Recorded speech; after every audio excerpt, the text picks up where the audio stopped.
Hi friends, and welcome back to my channel. And today's topic of discussion is career in VLSI design, which is like if you are a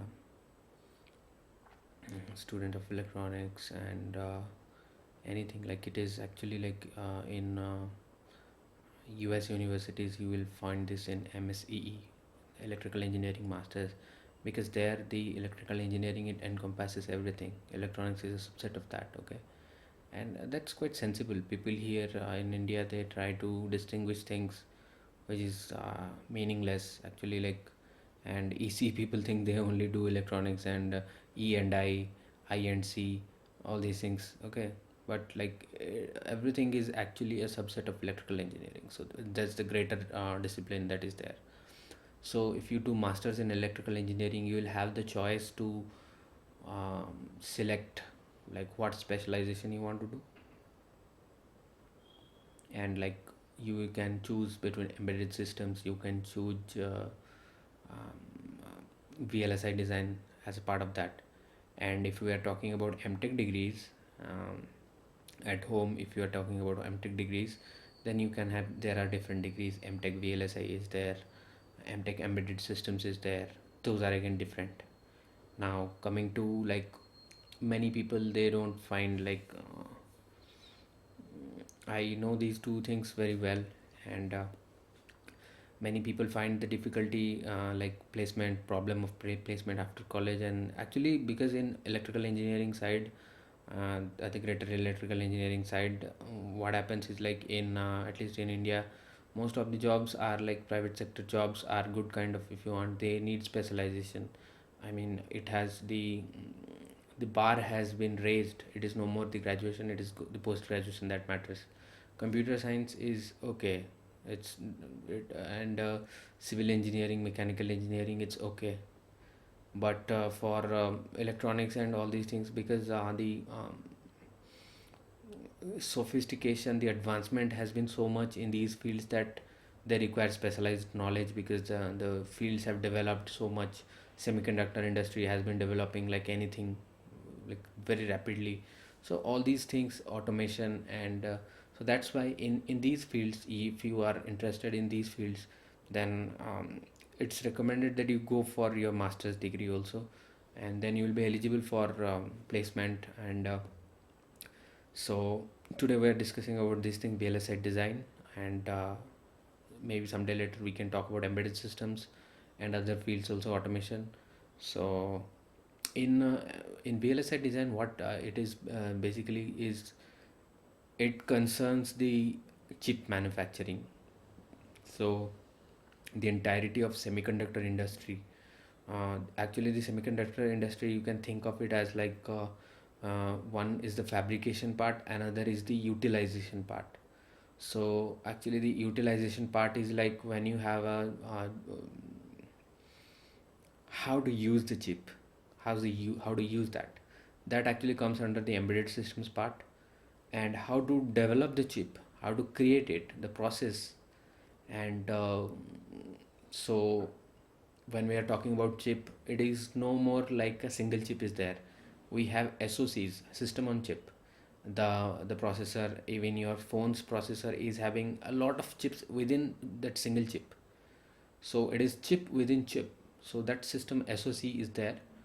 So it is very complicated, miniaturized, and all the things, like your computer is powered by a processor, your phone is powered by a processor, the RAM, the ROM, the NAND flash, the USB drive, that everything you are doing.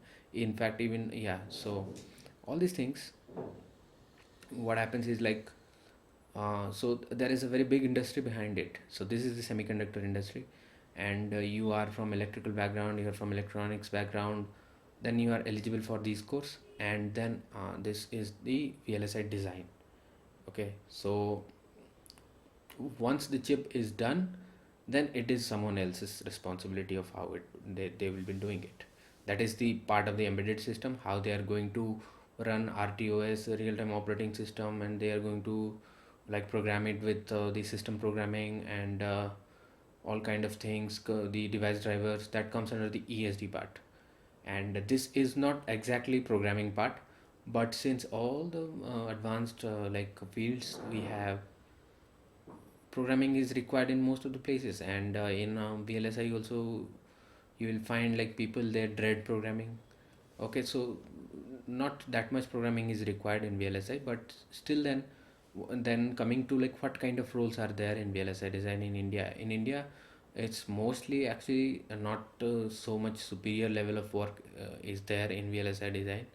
There exist companies, but they have like in the prime locations they have good kind of work, and in this home based environment, it's mostly many companies they are towards chip packaging, where the casing and pin, that kind of thing, so the very rear end of the thing, final. So those kind of work are basically in majority they are done, but still then like few of good quality work is being done in India also. The leading companies are also doing it.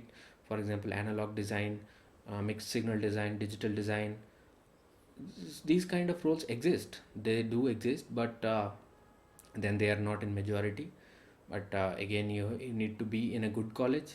Either it can be a good government college or it can be a good private college. Then you will be eligible for placement. And what they are doing is like they will take very few good students from private colleges they will take for these kind of roles.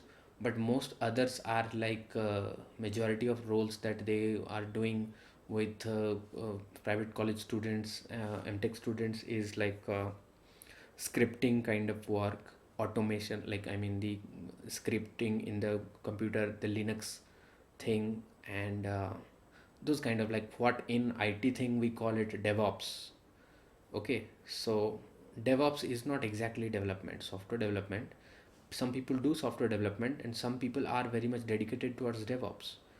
So DevOps is a process thing. It is not exactly development. Similarly, in VLSI design, we have like the main part is like the designer will do it. The analog designer, the VLSI designer, whether they are doing it manually, they are doing CAD, mostly CAD tools they'll be using.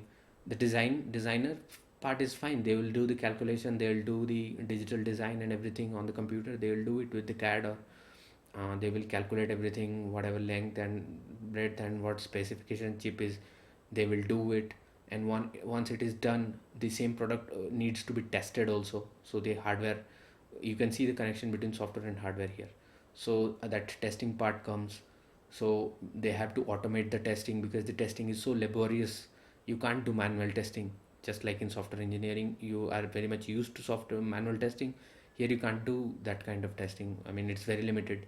So you have to resort to computerized testing, script, run batch scripts, shell scripts. So these kind of works, mostly testing. And this kind of work they require most people. So even if you study and you do that, so that's why it is always recommended that you try for I mean, you can do like there are good colleges. And like so there are good colleges. And you can also explore, like as I've told, MSEE, like colleges abroad also. Like there are many colleges which are providing these kind of courses. And there also you'll be the difference between the two is like here it will be very hectic, and people are very close minded, and you may end up failing the course.